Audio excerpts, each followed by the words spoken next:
Genetic engineering is a process where scientists take genes from one species and force it into the DNA of other species.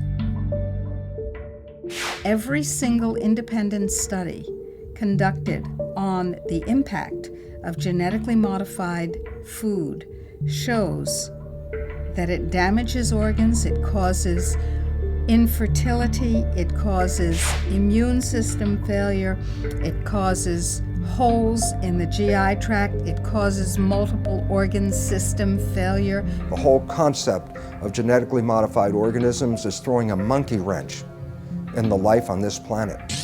What if we could produce more yield on the same amount of land, squeeze more water from a single raindrop, conserve natural resources while caring for the environment? Monsanto is the company that told us that PCBs were safe. They told us that Agent Orange was safe. They told us that DDT was safe, and now they're in charge of telling us if their own genetically modified foods are safe. The reason why we have 170 million acres of genetically engineered corn and soybeans and cotton and canola oil and sugar beets in the United States is because it doesn't have to be labeled. The first genetically modified animal, a salmon, may soon be approved for human consumption. Both these fish are 18 months old, but the larger genetically engineered Aqua Advantage salmon grows twice as fast as the regular salmon. There has not been sufficient animal health testing, human health testing, or environmental impact testing of these new transgenic fish. Basically, they've taken agriculture and built an industrial model which doesn't fit nature. So instead of changing their agricultural model to accommodate what is natural, they're changing nature to accommodate the industrial model. If you have an organic corn crop that sits next to a genetically engineered corn field, and it happens to tassel at the same time, and it happens to be downwind, you're going to get your crop contaminated.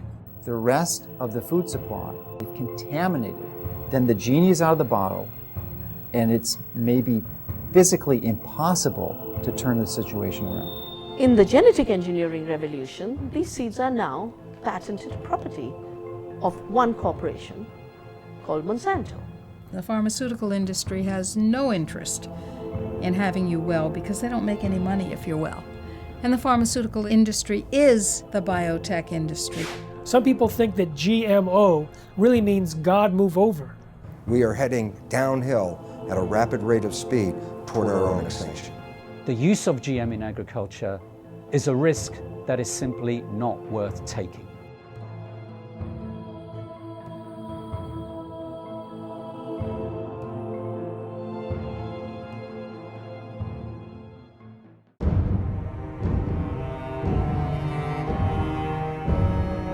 Any scientist that looks into the research or the lack of research on the safety of genetically engineered food comes to the conclusion that these foods should not be on the market. They need another decade or two of research. Monsanto is the company that told us that PCBs were safe. They were convicted of actually poisoning people in their town next to the PCB factory and fined $700 million. They told us that Agent Orange was safe. They told us that DDT was safe, and now they're in charge of telling us if their own genetically modified foods are safe. Because the FDA doesn't require a single safety study, they leave it to Monsanto.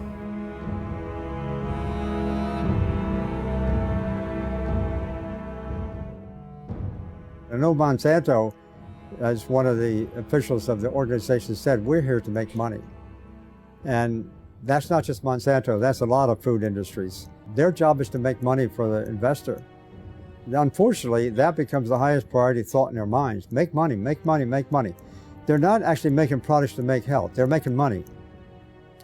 And so they tend to overlook the health consequences. I think that is a ridiculous sort of approach to the problem. There should be some responsibility being assumed by the producer that when they're producing food, they have a reasonably good assurance that it's a good quality product. That should be the highest priority thing. And then if they can make money with that, fine and dandy. But unfortunately, it's usually the other way around. People in this sort of business are looking for opportunities to make money first priority. And then in this case, maybe letting somebody else worry about the health consequences, maybe even the public. And I think we have it upside down. That is simply upside down. Why did the FDA abdicate their responsibility to protect us? The White House had instructed the FDA to promote biotechnology under the first Bush administration. And so the FDA created a new position for Michael Taylor, Monsanto's former attorney. So Michael Taylor was in charge of policy at the FDA when this GMO policy was created, and then he became Monsanto's vice president, and under the Obama administration was put back in the FDA as the U.S. food safety czar.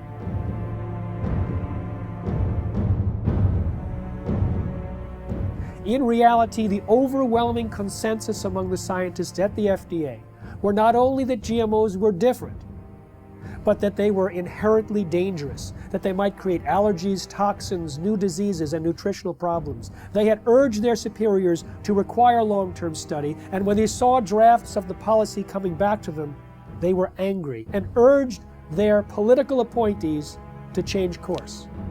But Michael Taylor and the political appointees ignored the science, ignored the scientists, denied the existence of their concerns, and set forth a policy that allowed GMOs to be put on the market in a way that creates unprecedented risk for human beings and the environment. The FDA is composed of smart people, but they're smart people with a conflict of interest. They're smart people who make their decisions based on what will support their financial needs or their academic needs, not what makes scientific sense. What you can do with GMOs is basically engineer food in ways that make it most profitable from the company's perspective. But from the company's perspective, whatever negative aspects of that might exist are simply irrelevant. And more than being irrelevant, the company is motivated to try to suppress knowledge about those negative aspects. The company is motivated to try to suppress government attempts to regulate in relation to those negative aspects. The company is motivated to try to infiltrate government and lobby government. I mean, when you look at the Clinton administration, Bush Sr., Bush Jr., and Obama, you look at various high-ranking positions in the administrations of all of those presidents, you find people who have worked for Monsanto. Most people don't realize that Monsanto has been around for about a century. They've acquired lots of resources, and they are very clever and sophisticated. They know how the game works. They understand lobbying. They understand bribery. They have been effective at essentially stacking the political structure, the federal regulatory agencies in their favor, to the point that it's almost physically impossible to pass any type of federal regulations or legislation, because the people who make those choices have been in the revolving door of Monsanto. They either previously worked for them or they're paid consultants for them. The governments now, wherever they are dependent on corporations. Who are these governments? Who are these companies? Corporations. Telling people what to do, what to eat, what to feed their children. We are people, we're the children of God. We have constitutions, we have our constitutional rights to eat and feed our families that nature produces. They say, no, we don't have that right. In fact, we're going to force that on you. It's the FDA and the USDA who helped lead the charge for these new food safety bills. There's nothing in those bills to protect you. It's there to protect the genetic engineering industry. And unfortunately, if we don't stop this, you won't see organic farmers. The laws in the bills currently are so strict, so arbitrary, that if you are a small organic farmer, you can't meet their requirements for safety. As a result, you'll go out of business. Not a single human being on earth gets up and says, boy, I can't wait to go to the supermarket and buy a GMO food. And why is that? That's because after 30 years and hundreds of billions of dollars of public and private investment, they haven't been able to come up with one thing in this food that actually helps the consumer. No better taste, no lower price, no more nutrition, nothing. Zip, zero, nada. 85% of all the genetically engineered crops in this country and around the world are designed so you can soak them with weed killers, toxic herbicides. And who are the big companies that do this? Come on, you know who they are. Monsanto, anybody, what? Who else?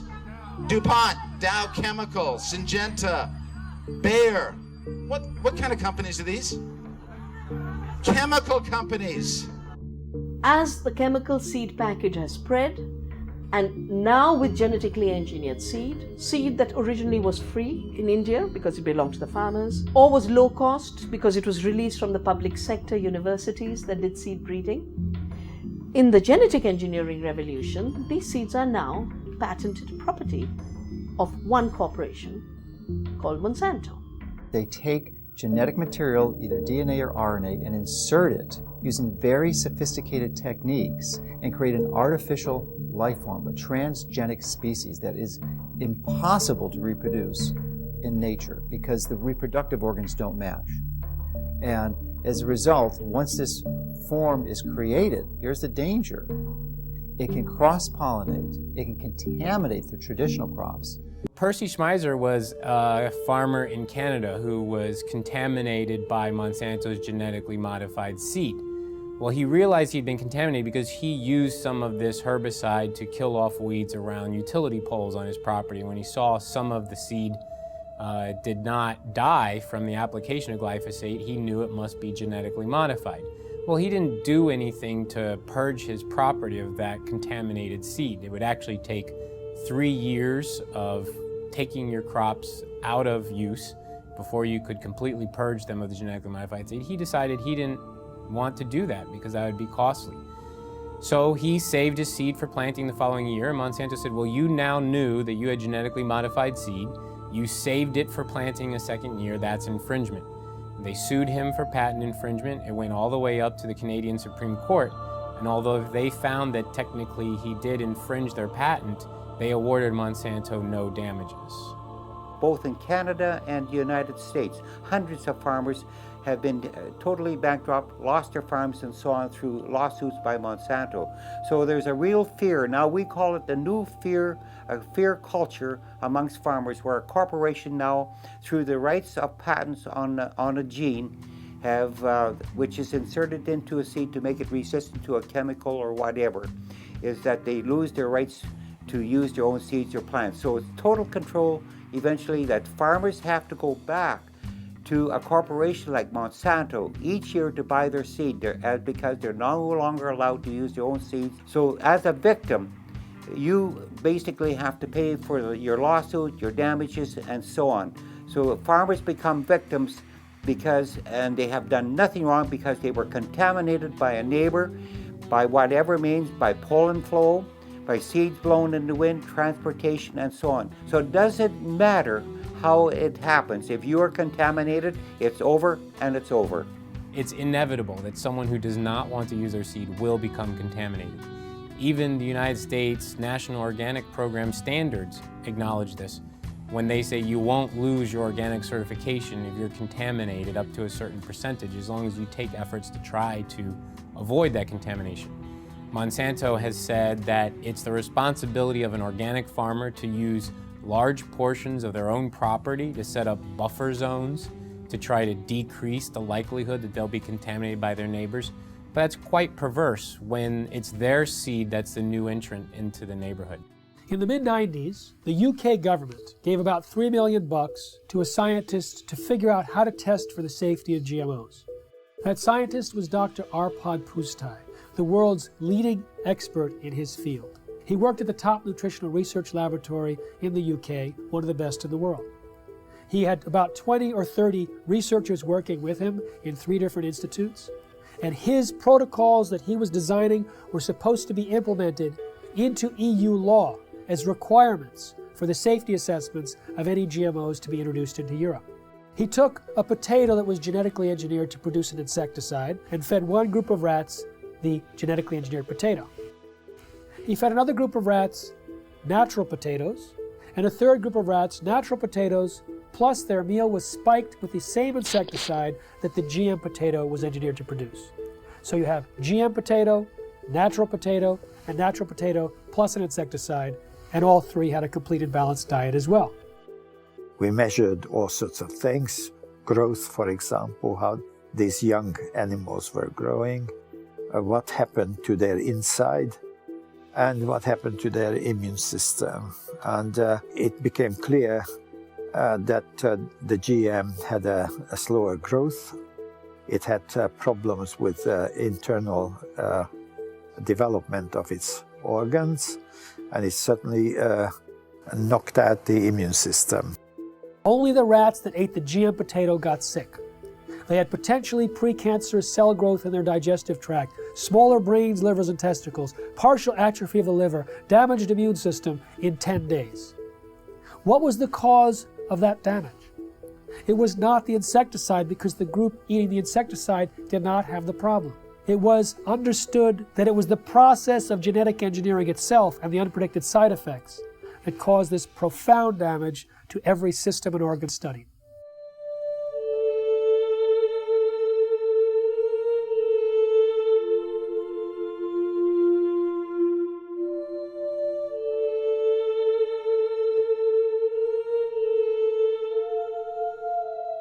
He shared his concerns about GMOs and was a hero for about 2 days at his prestigious institute. The press was going wild. Here was a main scientist who was saying that we should not treat the people as guinea pigs, and that he personally wouldn't eat GMOs from what he understood. The director of his institute received 2 phone calls from the UK Prime Minister's office. The next day, Dr. Arpad Pustai was fired from his job after 35 years, silenced with threats of a lawsuit. His team was disbanded. They never implemented the protocols. Instead, a campaign was launched to destroy his reputation in order to promote and protect the reputation of biotechnology. We do have all the methods available for testing the safety of GM crops. It will be unforgiven by humanity.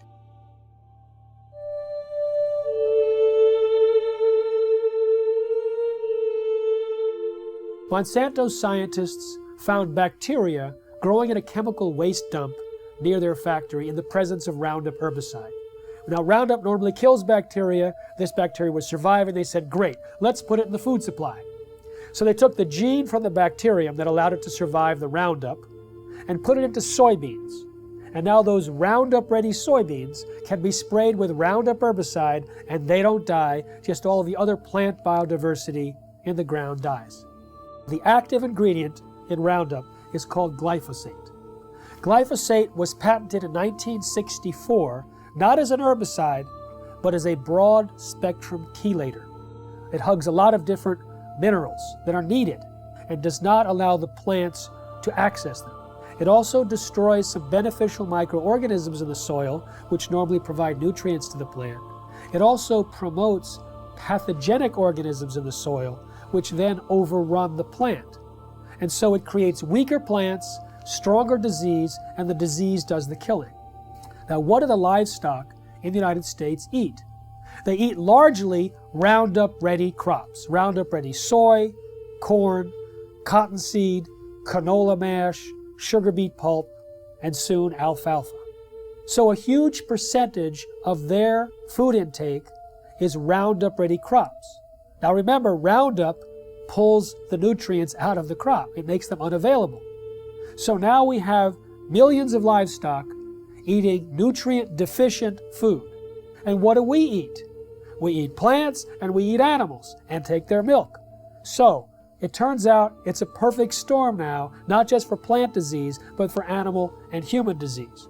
When 44,000 secret FDA memos were made public from a lawsuit about the subject of genetic engineering, the director of the Center for Veterinary Medicine made it absolutely clear that GMOs in animal feed had a unique danger. Toxins can bioaccumulate in animals and in their milk. And so if there were toxins in genetically modified feed, then we might have higher levels of those toxins in the animals that eat the feed or in their milk or other products from those animals. All our food, 90% of Canadian crops, American crops now are produced by genetic modification, or at least they're contaminated. with genetically modified corn, genetically modified soybean, genetically modified everything. 95% of all the genetic modifications are done in order to allow the plants to survive more chemicals being sprayed on them and to allow the animals to survive more drugs being put into them. And of course, what happens is that when their genes are changed, our genes are changed by consuming them, just as the super weeds and the super bugs are genetically altered by consuming them. The bug eats the plant, its genes change. The animal eats the plant, its genes change. We eat the animal or the plant, our genes change. Our babies' genes change. And the change is permanent. They do not want you to know which products you're buying in the grocery store might contain genetically engineered ingredients. They say that label would confuse consumers. They say there's no difference between genetically modified foods and non-GMO foods. Well, that's absurd. That's what the word modified means in genetically modified. It is modified, it is different, and it is, in many ways, a threat to the health of the people of our nation and people around the world. Genetic engineering is a process where scientists take genes from one species and force it into the DNA of other species. Even though there's been very little study on the health dangers, there's been sufficient evidence of harm to cause the American Academy of Environmental Medicine to say all doctors should prescribe non-GMO diets to everyone. They say that the animal feeding studies link GMOs to reproductive problems, immune system problems, accelerated aging, organ damage, gastrointestinal distress, dysfunctional regulation of cholesterol and insulin, to name a few. If you take the gene of a cow that helps it to produce milk, that produces a hormone called the bovine growth hormone, and if you take that hormone and you start injecting into the cow, the idea here is then the cow will produce more milk. The companies like Monsanto and Eli Lilly, who invented this hormone independently, and they said there's nothing wrong in doing that because it's substantially the same hormone that the cow produces. That is wrong. Because even if you take natural bovine growth hormone and you give injections of it to cows, then the cows will get sick. Just like if you took human insulin and you started to inject human insulin back to people, they will get insulin shock, they could die.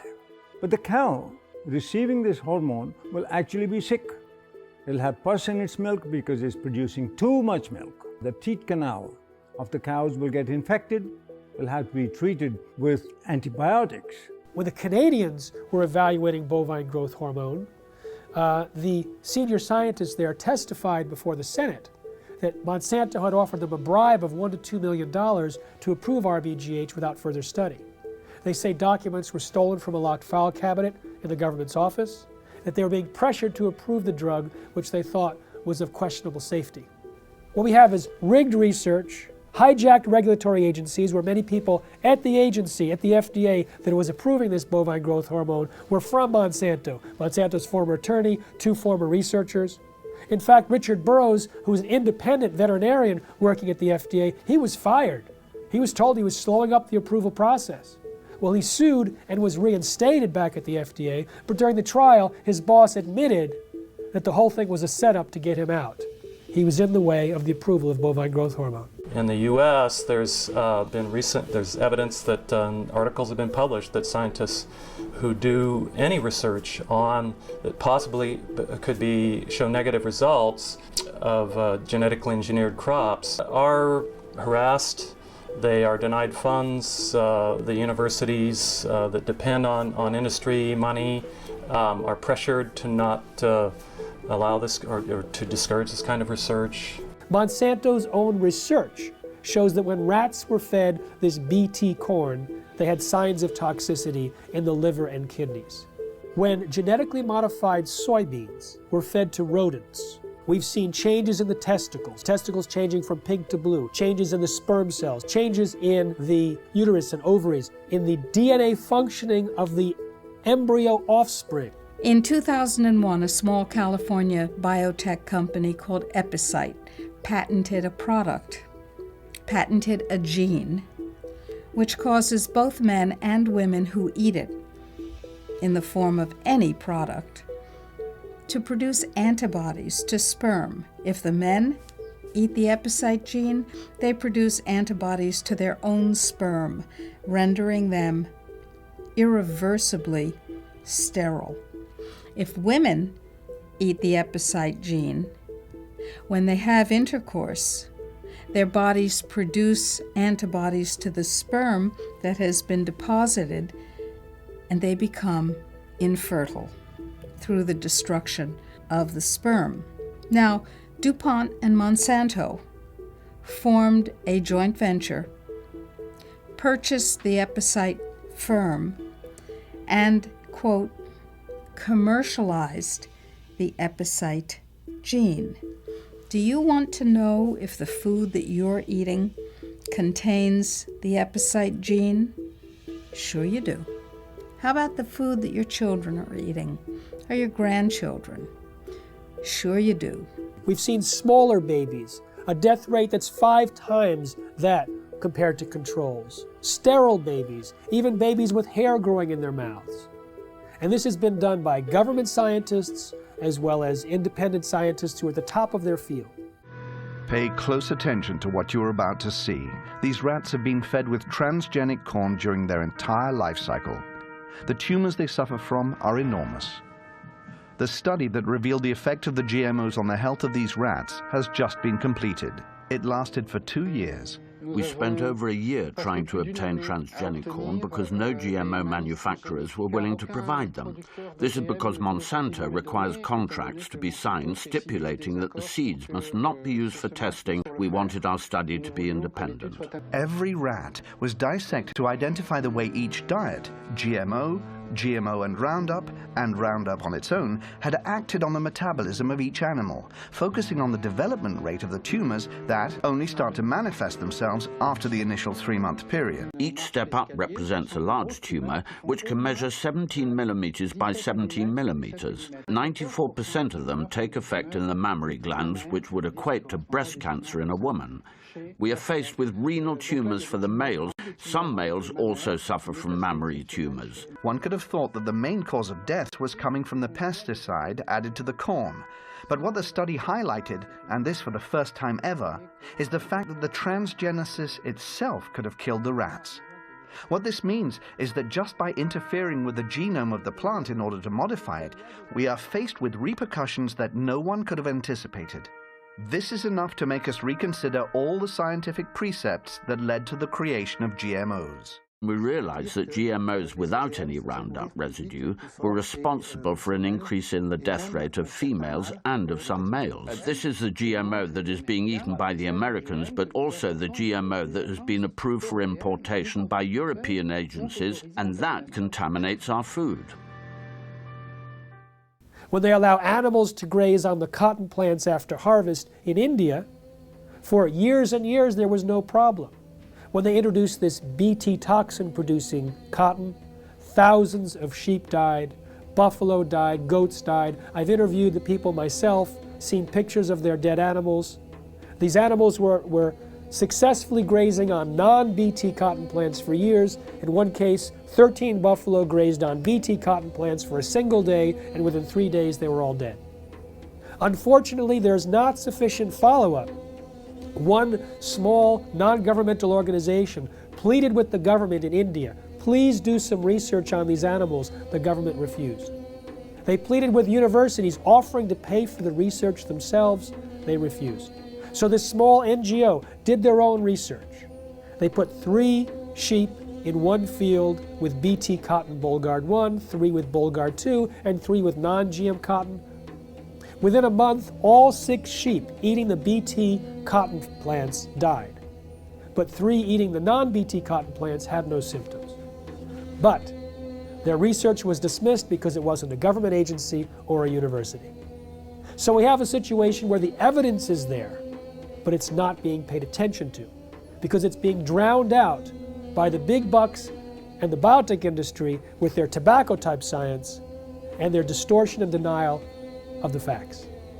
Unfortunately, Monsanto's lobbying power and their financial weight, they are able to use corrupted corporate science, something that I call cigarette science, to get these products slipped into our food stream. The only human feeding study ever published on GMOs showed that the gene that was inserted into the soybean transferred into the DNA of the bacteria living inside our intestines and continued to produce that protein. So if it happens to be an allergen and you're allergic to it, you may be continuously triggered over and over again by the production of that allergen from within inside your own intestines.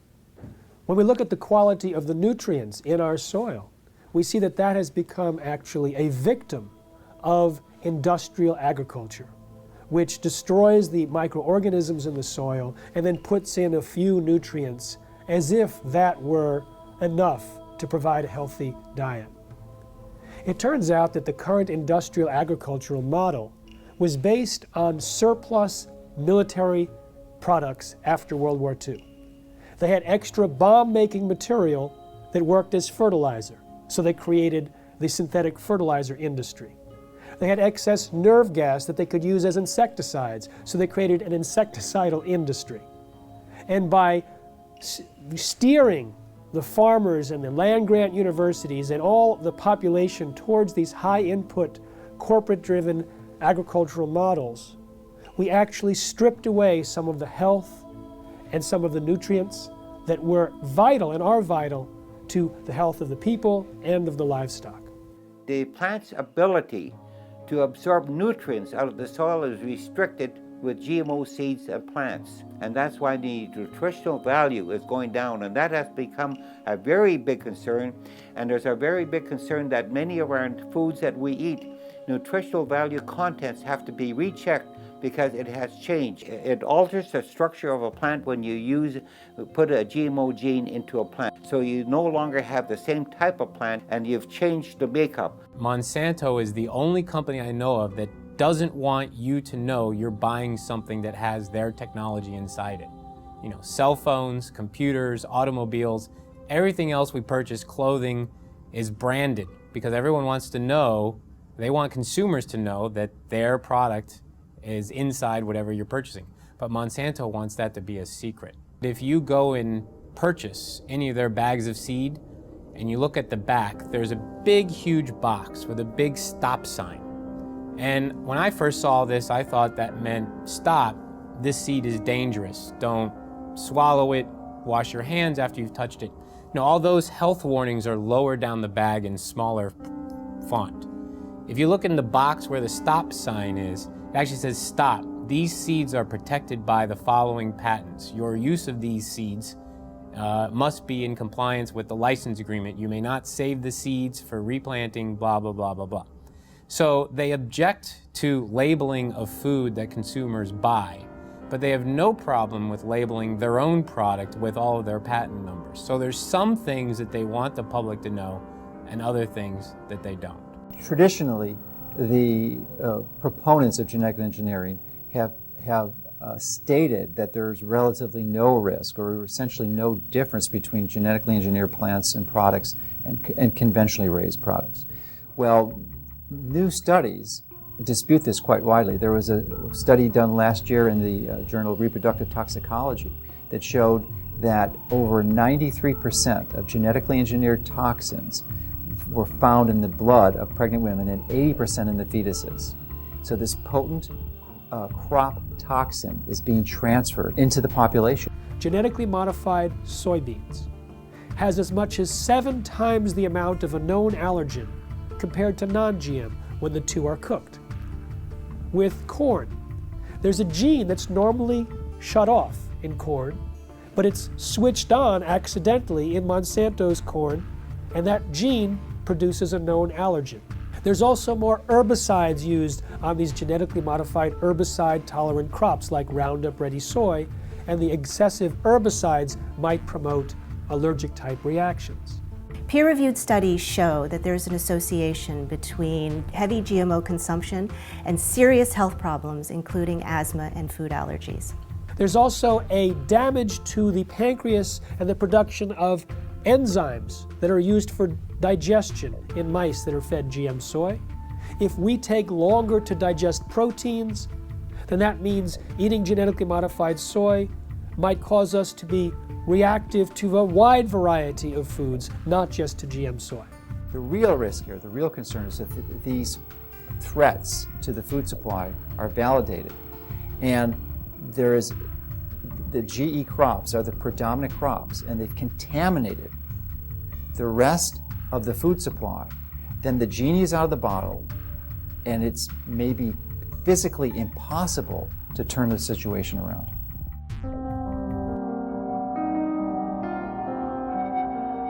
There has been no long-term research on the concept or consequences of what this genetic modification does, not just to us, but to the environment.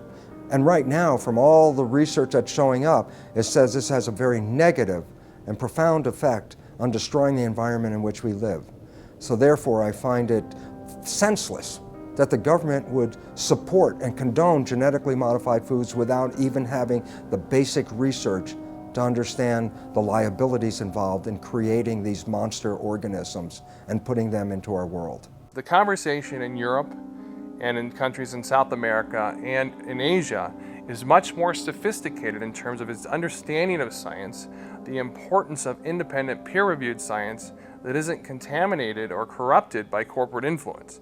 Here in the United States, the birthplace, the bedrock of the free market system and democracy, we are having our rights corrupted by corporate influence. The major impact that Monsanto has, their ability to get their products approved with minimal scientific oversight and minimal review of these products for human health testing, is really an abomination. The entire scientific foundation underneath genetically modified organisms is false, because organisms are not genetically determined. And when we understand that, we recognize that the only way to create crops that will benefit humanity is to understand nature herself and learn to live in harmony with it. And this is a completely different approach than humans have had for the last couple hundred years, where we always thought, oh, humans' job was to control and dominate nature. In that process, we are now leading the world into the 6th mass extinction of life on this planet. 5 times in the history of this planet, life essentially got wiped out and started all over again. The 5 previous mass extinctions are attributed to things like comets or asteroids hitting the Earth and destroying the environment. We are now deep into the 6th mass extinction of life on this planet. We are losing species of organisms faster than even in the previous 5 mass extinctions. But the source of the problem is much closer to home than a comet or an asteroid. Science has recognized that it's human behavior that is undermining the web of life. Rather than trying to control nature, our mission is actually how to learn to live in harmony with nature. The FDA, which treats the American people as slaves, knows that if people knew the truth about how healing their foods can be and how dangerous the processed foods really are with all their chemical contaminants and their genetic modification, if people knew the truth, they would demand food freedom. They would demand access to healing herbal therapies and healing dietary supplements. They would demand that the FDA back down from its intimidation campaigns that have been leveled against producers of dietary supplements and herbal remedies and raw dairy products and so on. The people would demand that if they knew, and that is why they are kept ignorant under this campaign of disinformation currently being waged by the FDA. I've been vigorous in my opposition of these strategies that these large corporations use to use their influence for their benefit. And as a result of my positions, I'm frequently criticized by their own local networks, the skeptic networks and such. And they're also their ability, because they are so politically connected, to use the federal regulatory agencies to come after me personally, to file claims against or statements against my company, and also to criticize me such that it can be viewed in most of the traditional media to skew the information, the truth of what we're saying. They twist the tables. It looks like we're the bad guys when actually nothing could be further from the truth. We're just seeking to help people understand what the true reality here is, and give them the tools to make that distinction and give them the right to know. In the early 2000s, Monsanto and the biotech industry vilified a scientist for his linking of Bt corn to a decrease in monarch populations. 2 years ago, another research paper came out confirming that yes, Monsanto's Bt corn and their Bt cotton products were actually reducing the habitat of monarch butterflies. Monarch butterflies are the canary in the coal mine on the prairies in the Midwest. Of the major impacts, the negative environmental impacts that these products are having. The large-scale cultivation of GMO crops can harm biodiversity in a number of different ways. One is that in the case where the crop is engineered to be tolerant to a herbicide, such as Roundup or glyphosate, then the application of high doses of these weed killers destroys the weeds upon which other organisms normally would be consuming. So the insect population is reduced, and then there isn't the insect population upon which the birds are also consuming. So there could be a knock-on effect on the biodiversity within the fields where herbicide-tolerant crops are being grown. And indeed, large-scale field trials sponsored by the UK government several years ago now did indeed find that in fields that were growing herbicide-tolerant sugar beet and canola, that the biodiversity in these fields was markedly reduced. There's a lot of information now on bee colony collapse, and it's now linked to certain of the chemicals that are sold by certain of the major companies. So there's a lot of concern now about the bees dying, because now we'll lose a major insect that pollinates our plants, and so that also has become a big concern. But it's all related. It all goes back to the massive increase of new types of more powerful chemicals, more toxic chemicals than we ever had before. And that's why we have many of our beneficial insects are being killed by these new types of chemicals. GM carries novel health and environmental risks, which we are now beginning to measure, both in terms of environmental impact and also outcomes in feeding trials, controlled feeding trials in animals. Then I feel that the use of GM in agriculture is a risk that is simply not worth taking. GM doesn't address root causes of problems in agriculture. At best, it is a symptomatic cover-up.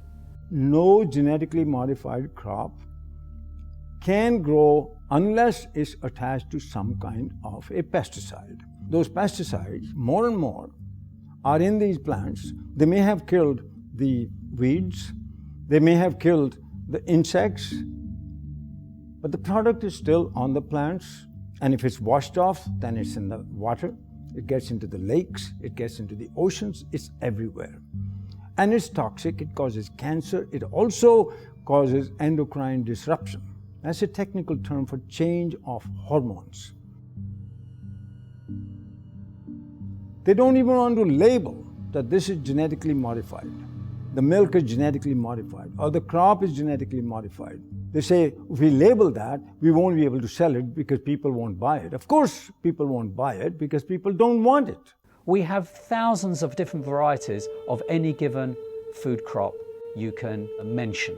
And by simply dipping in to this already existing reservoir of varieties of crops, resurrecting old crop varieties which have been displaced, could readily meet our food needs without having to resort to the risky procedures associated with GM. What is an herbicide-resistant crop It's a crop that you can spray the hell out of it with a toxic chemical and it won't die. It kills everything except that particular crop. And so you have the ability not only to sell the seeds to the farmer, you're going to sell them the companion pesticide. So you get 2 sales for one, and they're going to have to come back to you every year and get them because once you start applying these poisons on this scale, your farmland is so devastated that to convert to organic, for example, is economically difficult. The most comprehensive analysis of GMOs shows that they actually reduce yield. But sustainable technologies, they can increase yield by an average of 79%. What BT corn does and BT soy does and what Roundup Ready does is it decreases labor. It's labor saving, as if we need less farmers in this country. And we have a limited planet. So more people farming is the key to higher yields, not chemicals. GMOs are stealing the money away from these more appropriate technologies. We have more food per person than any time in human history. We have enough food grown to feed 11.3 billion people. What we don't have is the ability for people to access that food. And so it's not a silver bullet of increased yield that the biotech industry tries to sell us. The ISTAD report proved that organic and sustainable agriculture had the same and higher yields than conventional, chemical-intensive, genetically engineered crops.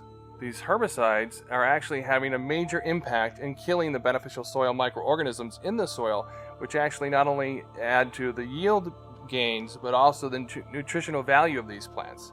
Cotton production has increased in this country because of acreage, not because of the BT technology. Rice and wheat production increased in India because of irrigation acreage. Land and water account for it, not the seed and the chemicals. In fact, the seed and chemicals have created a scarcity. First, the new seeds had to be grown as monocultures, so you had less food. Today, we are importing pulses from Canada, from the United States. Very vital to a vegetarian diet. We're not growing pulses because our monocultures have no place for pulses.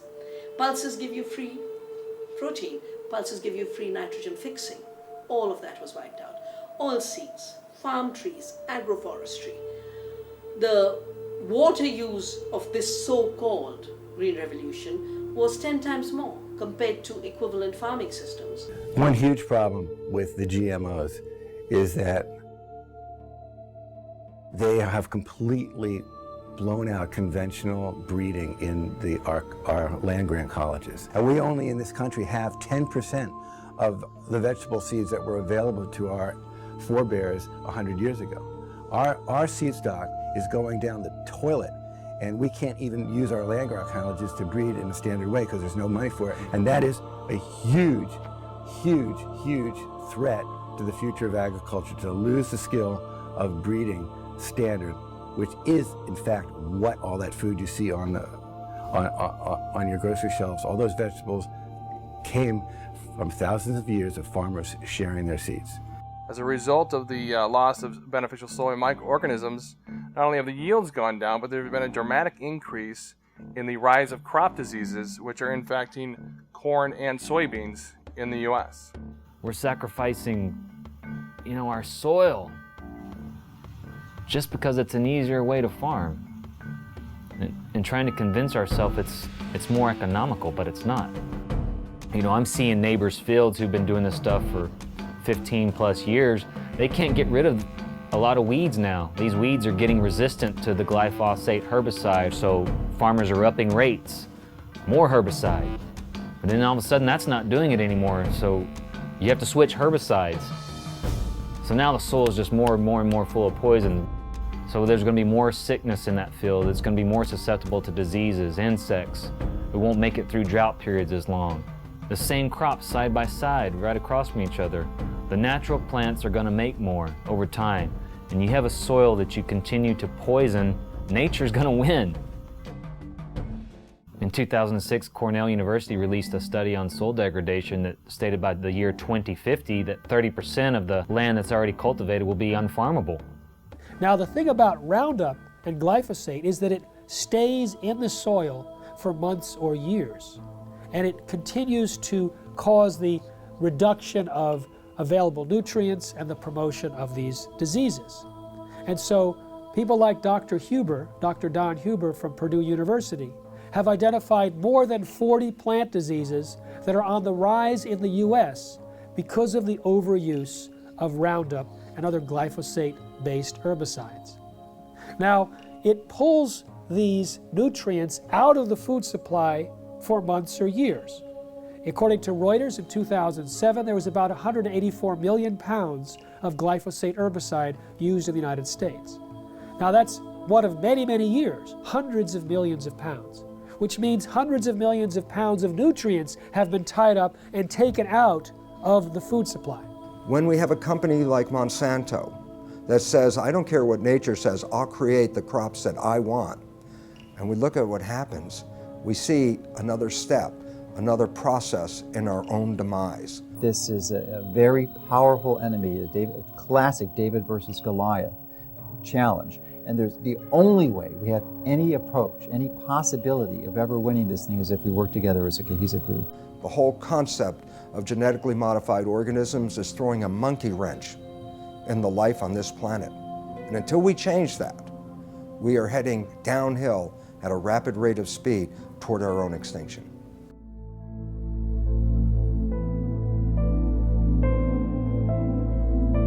Genetically modified organisms are living beings where genetics or DNA of one species is taken out and transported artificially into another organism, and in other words, some sort of genetic manipulation, genetic engineering has occurred. Nature, God if you like, does not permit that. You cannot take the gene of a bacteria and put it into a pig or a people or anything like that, or vice versa. They've put spider genes into goats in the hopes that they can milk the goat to get spiderweb protein to make bulletproof vests. They've put cow genes into pigs and made cowhides on those pigs. They had what was called an enviropig, a pig that would have manure that was less toxic. They can create these featherless chickens to kind of better live in these tight battery cages, these small barren wire enclosures extending down long rows and often windowless sheds. It can be 1 million birds in a single shed. How do you do that? Well, without them overheating, where you have this mass ventilation fans. But another way, you just take off their feathers. There's a genetically modified salmon that was created by Canadian researchers that was tested up in Canada. They put these frankenfish into tanks and they fed them sufficient food and there was no problem. When they reduced the amount of food, the frankenfish freaked. They started killing and eating their neighbors. So what happens if the FDA approves these frankenfish and let's say they escape into the ocean? I don't know what's worse, the extinction of natural salmon or the roving of these frankenfish going around and killing and attacking other species and changing the whole ecosystem balance. They both have a mating advantage because they're larger, but they have a survival disadvantage. And it's that combination that, should a male transgenic fish escape into the wild, cause the rapid collapse and extinction of both transgenic and wild fish in as little as 50 generations. Scientists take genes from one species and force it into the DNA of other species. Now, the process itself creates massive collateral damage in the plant or animal, but they don't test for those changes and the side effects before they introduce, say, the crop into our food supply. DNA is the inherited material of life, and it is where genes are structured. So we inherit half of our DNA from our mothers and half of our DNA from our fathers. And within the DNA are the genes that encode for all the structures of the body. So the DNA is like a blueprint. Just like an architect has a blueprint for a building, the DNA is the blueprint for all the structures of the body. So when a gene is switched on to function, the information within that gene is being used to manufacture a protein. And that protein builds the structure of the body. And then proteins in the form of enzymes carry out all of the chemical reactions of the body that constitute the living organism. When the GM gene is introduced into the plant, the genetic engineer has no control over where the GM gene integrates or splices into the DNA of the plant. And the effect of this is that the GM transformation process as a whole actually is very disruptive on the DNA structure and function of the organism. As a result, very unpredictable and potentially hazardous outcomes. Because if you disturb the balance of gene function, remember the gene function is controlling the structure and the biochemistry of the organism. If you disrupt the balance of gene function, you disrupt the biochemistry. And if you disrupt the biochemistry, you run the risks of creating novel toxins, novel allergies, as well as a disturbance to nutritional value. These types of outcomes resulting from the disruptive effect of the GM transformation process have been observed, are observable, and they're genuine.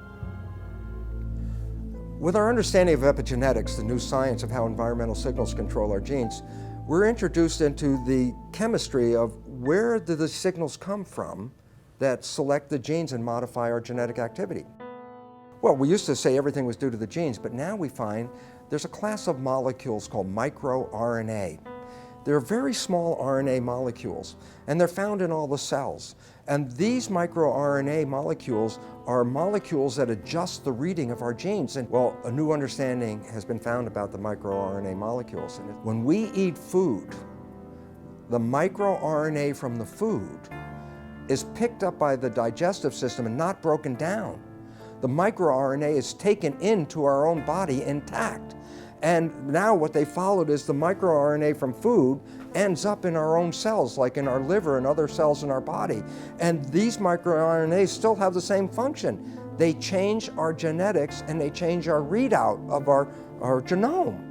And the significance is profound. It says when you eat genetically modified foods, we are eating a new class of microRNAs that have never really been in the world before. And yet, these microRNAs are picked up by our biology and adjust our own genetics. So, in a sense, the old story, we are what we eat, actually now has a biochemical foundation. And then all of a sudden it says, if that's true, then why would you risk your life eating a genetically modified food containing microRNAs that can totally distort our own biology and cause great problems in our lives? The process of genetic modification is a completely irreversible process. Once it has been carried out, it affects the reproductive cells of the organism. So any effect you have, for good or for bad, is then passed down through the subsequent generations of that particular organism. And that's true for plants and animals, indeed for any genetically modified organism. And this now has to be understood because when we eat genetically modified foods, not only does it affect our own cells like that, but we also know that the bacteria in our gut that are required for our survival, we need these bacteria. The bacteria also pick up the genetic engineered genes. And we modified the gut bacteria. And you say, well, why is that relevant? Well, not only do we need the gut bacteria for our survival, but the gut bacteria change our genetics. Information from the bacteria is picked up by the digestive cells and adjusts the digestive system cells to be compatible with the bacteria in our gut. There is a dialogue and a communication. If you alter the genetics of the gut bacteria, by definition, you've completely altered the development and genetics of our own cells. Way back in the 70s, they developed this grand vision of being able to splice in high yield and drought resistance and all sorts of, pest resistance, and they dreamt of patenting those genes and having proprietary ownership of these genes. And during the 80s, that indeed came about from a number of court decisions. They believed they could make billions of dollars from these proprietary gene transfers to make food do certain things or crops do certain things. When the evidence came out that there were fundamental flaws in the genetics, they just did not want to know. They didn't want to do the research into these issues of food safety. and they went ahead with their development, yet they weren't doing the basic research. You see, GMOs are the product of an infant science. And now we are feeding that product to the entire population. And it's known to create unpredicted side effects. And no one is testing to see if the rise in all these diseases since GMOs were introduced in the mid-90s is caused or promoted by these GMOs. If Monsanto's patent on a gene, if that patented gene gets into any, and I'll use the term, higher life form. So what does that mean? Birds, bees, animals? And the question I have to ask, what about human life? If Monsanto's patent gene gets into you, gets into me, does that say they own me? Do they own you? These are all questions that the courts and our governments will have to address. How far does the patents on genes on life go? There have been over 140 lawsuits filed by Monsanto against farmers, including against those farmers who wanted nothing to do with Monsanto's genetically modified seed. When you ask Monsanto whether genetically modified seed is natural, they have two answers, yes and no. And it depends on which side of Washington, D.C. they're talking. If they're at the FDA or the USDA, they say genetically modified seed is absolutely no different than natural food. It doesn't need to be tested, doesn't need to be labeled. The public doesn't need to know if their food's been genetically modified because it's no different. Then when they're on the other side of Washington, D.C. at the patent office, and the patent office is saying, well, you don't deserve a patent because your seed is no different than natural food. They say, oh no, it's not. It's completely different. We've invented something brand new. It's radically different and it's so inventive we deserve not just one patent, we deserve entire portfolios of dozens and dozens of patents. Because the United States was the only country in the world, still is, that allowed genetically modified organisms or any organisms to be patented. Up until then, living organisms or their products could not be patented. So the patent for insulin, genetically modified insulin produced in the E. coli bacteria, was given to Eli Lilly. Monsanto got it for RBGH, the bovine growth hormone. I have a book called Corrupt to the Core. In that book, I describe, by quoting from a published speech by a Monsanto executive, saying how they're going to control the whole world. Not just by genetic modification, but they're going to take charge of the whole world by influencing the White House, the White Hall, the French Parliament, and Canadian Parliament, and the Japanese Parliament. This is published information, how they're going to control the whole world.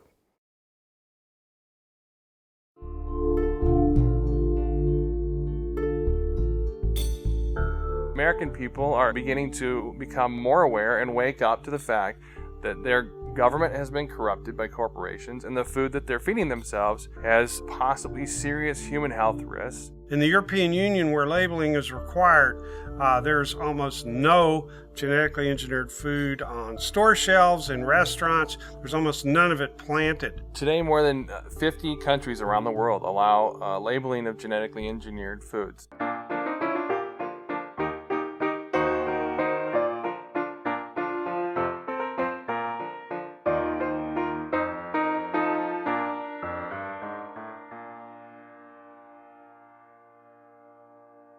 The FDA has received over 1 million comments from citizens demanding labeling of GMOs.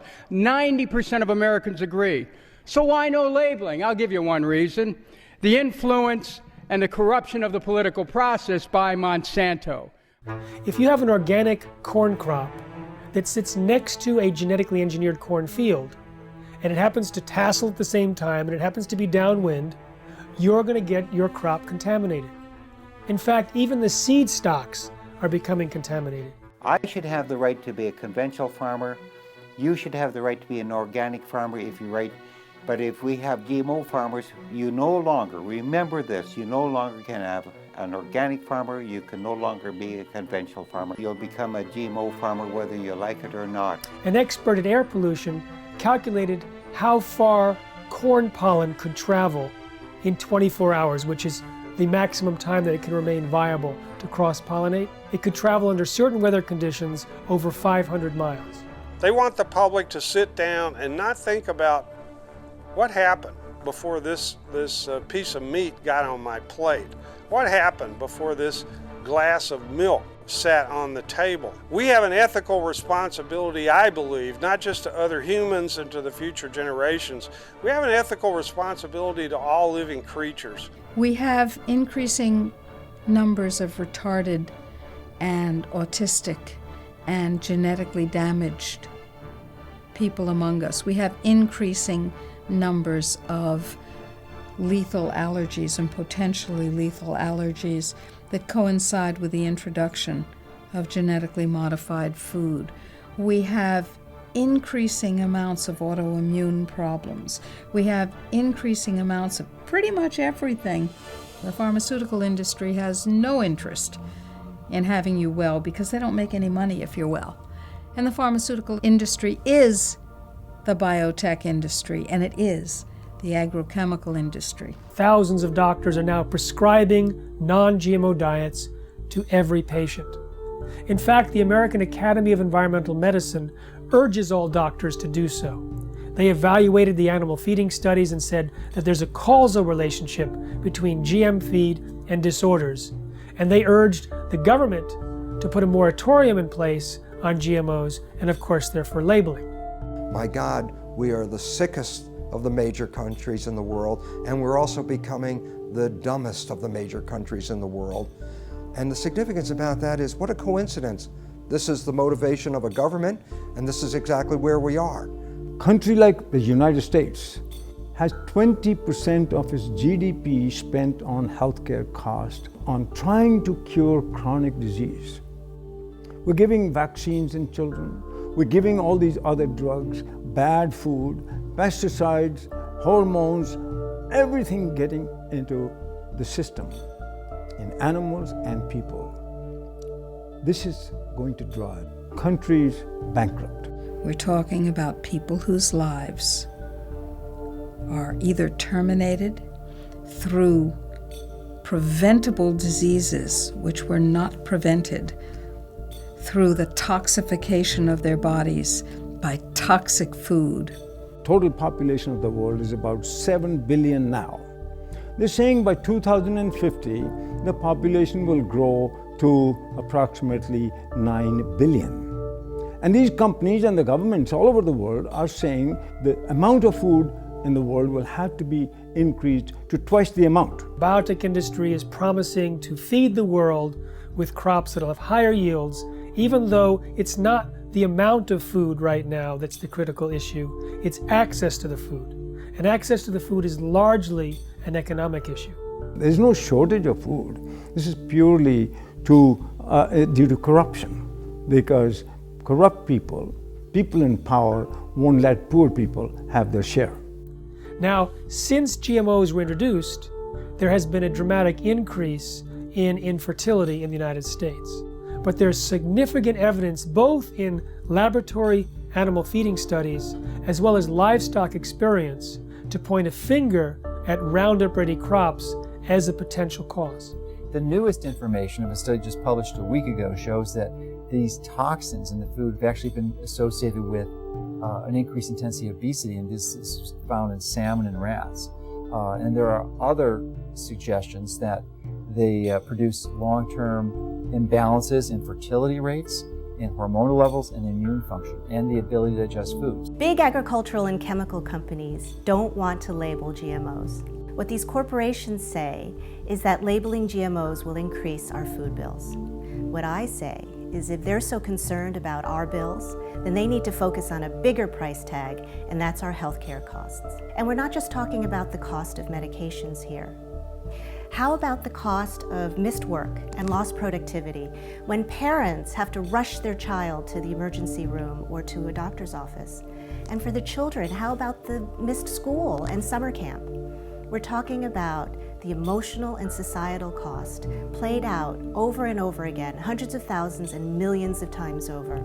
So these companies that are promising us to have abundant food, bring prosperity, they're lying, and the governments are with them?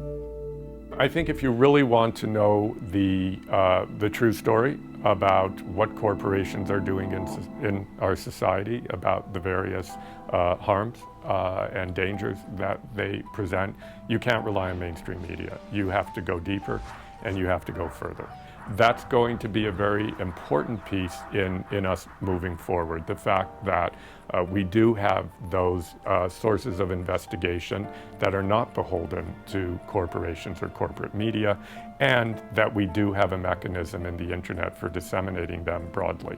We have this sort of common enemy that has allowed the profession, the healthcare professionals and the journalists and a whole variety of individuals and media sources who you wouldn't think would be aligned, and typically many of us have disagreements on certain issues, but we've all come together to realize that this is a very powerful enemy, a classic David versus Goliath challenge. And there's the only way we have any approach, any possibility of ever winning this thing is if we work together as a cohesive group. So what you see is Monsanto genetically contaminating crops, monopolizing seed and destroying biodiversity, turning farmers into serfs through this indebtedness, corrupting government, undermining law and regulatory process, and worst of all, polluting scientific knowledge. They're polluting genetically, they're polluting politically, and they're polluting epistemically. They're even stealing our minds. Through the food we eat, through the television and programming and the news media we receive, that information alone constitute what you might call the nocebo information. That negative information about the world is causing us to become sick. The food we eat exacerbates that same problem. We are living in a situation where we must take back our own power. They can surround the Congress, they can surround the congressional offices back in their district, they can surround the Monsantos and the city groups, and that's what they got to realize, that that's the first stage, because people showing up and massing together with agendas and with good artwork and signs and music scares the hell out of these politicians and their corporate masters. Let's use the power of government to support what we want, which is to have choices. Stand up that you should have the right, a human right to grow the foods and crops that you want. Americans have a right to know if their food is genetically engineered. It's time for labeling. It's time for people to know how their food is being produced. It is completely pro-capitalist to have things labeled. That's where you know what you're getting. And if the consumer over and over and over again says they want to know, they want the choice. But producers are freaked out because the choice is not going to be for them. We have to start now and not let more contamination exist and more danger to human health and the environment to the massive use of chemicals. So by stopping GMOs and eradicating GMOs, you'd also then stop less chemical use and more danger to the environment. And all of us are very concerned about human health and the environment. What's going to get your children through this and your grandchildren's generation? What are we handing off to them? What are we passing down to them? If the earth is us and it's our greatest legacy, what are they inheriting? And if you care about what you put in your body, you'll create as much of your own food supply as you can while you still can. Save seed, grow heirloom foods without any chemicals. I mean, there's dozens, if not hundreds of methods and ways that we can go about correcting this and preventing this, but we have to start making those changes now. It's very important to be an organic farmer for the future of our children and our grandchildren and even ourselves in the food that we eat. Don't give up your rights, our human rights to this. If what's important to you is what goes into your body and what your health is now and will be, then you have to become activated. But to do that, we have to recognize there's a new science, and that new science completely pulls the foundation out under the conventional science of genetics and GMOs. That science is false and destructive. And the wake-up call is knowledge. Knowledge is power. Lack of knowledge, a lack of power. And what this world is suffering from now is a lack of knowledge, because we do have knowledge. We have knowledge that says how we can thrive, live to a ripe old age of over 100 very easily, and enjoy the experience of being on this beautiful planet. In most Native American cultures, their beliefs or their concepts were based on, will this last for 7 generations? Whereas we're asking, what can get me through this year economically? 1 year, 12 months. That's one of our greatest problems right now, is to leap over that barrier, that mentality. Globalization has happened, it's here. But its effects have to be reversed. Globalization in a good way, where people learn about each other, people learn about each other's religions, to tolerate each other's spirituality, work together, work in nature, work with God. Because it's time for us to re-empower our lives. For 10,000 years, humans grew crops without chemicals. You know, it's time that we get mandatory labeling. It's time we cut down the biotech bullies to size. And then now, let's have that discussion again about chemical agriculture versus organic or traditional agriculture.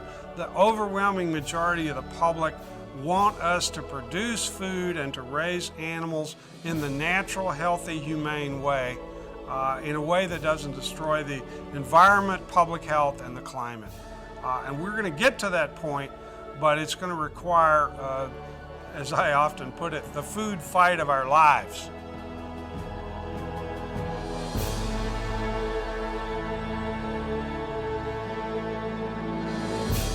I'm looking at the food that's in the grocery store. They say it's safe, everybody eat more. On second thought, I don't really know if it's made with those GMOs. So I'm looking for the non-GMO label. Before I bring it home, I'll put it on the table. I wanna know if it's verified, so I don't harm myself with genetically modified. They don't want you to know. Poison they grow. Profits they show. On those GMOs. Seeds that they sow. Gonna hurt us, we know. Told them to go. Say GMO, no. Hey, look. I don't want to eat poison. I don't want gene mutations at my dinner reservations. It's a food abomination. What they're doing to this fast food nation. They take artificial gene combinations, inject them in seed variations so they can grow their frankenfood imitations while the side effects cause medical patients. Keep the profits alive while they're spraying on the food with name brand herbicides. And all the while they're spreading their lies. Monsanto destroy a farmer's lives. And the FDA just keeps it all going, saying it's safe even though they all know it's just poison, stealing away your life. And that's what you eat with genetically modified. They don't want you to know. Poison they grow. Profits they show. GMOs, no. Seeds that they sow. Gonna hurt us, we know. Told them to go. Say GMO, no. FDA scientists said that GMOs might create allergies, toxins, new diseases, and nutritional problems. Allergies, toxins, toxins. And they said, no testing necessary. No testing necessary. GMO safety, that's a corporate myth. If you don't believe me, listen to Jeffrey Smith. He's the man with the plan, gonna do what he can to help us all get those GMOs banned. But we need you to lend a hand, take a stand against this food stand. It's a mission for the health condition worldwide, cause we don't wanna live genetically modified. No testing necessary. No insecticide. Living inside of us, No testing necessary. No insecticide. Living inside of us. Don't eat food unless you know what's in it. Don't believe the propaganda, the press will spin it. Affects everybody, we all up in it. Stand up to Monsanto, tell him, oh no you didn't. Reject frankenfoods in the store. Demand honest labels so we can be informed. We have a natural right to know what we buying. Just say no to GMO before our farms start dying. Just say no to GMO. These corporate crooks are lying. Just say no to GMO. This time we're not complying. Just say no to GMO. We just not buying it. Just say no to GMO. No testing necessary. No insecticide. Just say no.